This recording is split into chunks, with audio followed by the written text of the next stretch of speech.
du droit à l'eau. Le droit à l'eau est un droit fondamental et pourtant, comme on le disait ce matin, il est loin d'être acquis pour un tiers de l'humanité. Le rapport de l'OMS qui est paru au mois de mai indiquait en effet que 2,4 milliards de personnes n'ont pas accès à la ressource en eau. Et parmi ceux qui sont comptabilisés comme ayant accès à l'eau, 3,6 milliards utilisent une eau peu sûre et 1,8 milliard une eau dangereuse. Ce sont les chiffres du Conseil consultatif sur l'eau et l'assainissement qui conseille le secrétaire général des Nations Unies, Ban Ki-moon. Donc la situation se dégrade et le stress hydrique lié au changement climatique entraîne un exode rural massif. Cet exode rural entraîne, lui, une augmentation de la pauvreté, une baisse de la productivité agricole, puisque les agriculteurs perdent leur capacité de créer des revenus à partir de leur production, une désertification des territoires qui ne peuvent plus être ménagés par ceux qui les entretiennent d'habitude. On voit donc bien que tout est lié, que l'eau est au centre des droits essentiels, qu'il s'agisse de lutte contre la pauvreté, de droit à une vie digne, et de droit de vivre sur des territoires qui soient bien entretenus. Et que ces droits ne sont pas divisibles.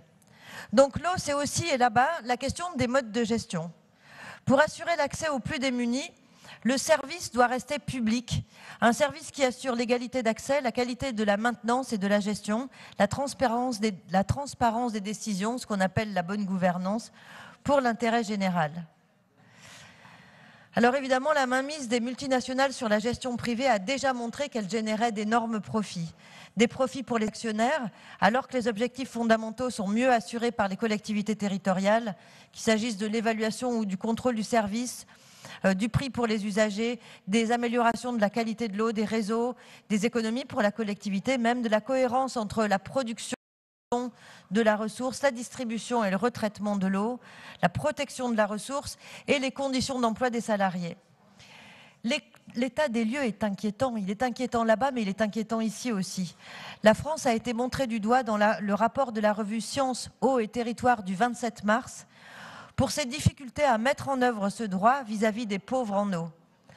C'est 1 à 2 millions d'usagers français qui sont maintenant, aujourd'hui, incapables de payer leurs factures. Vous le savez, la mobilisation citoyenne est forte chaque fois que la question de l'eau se pose.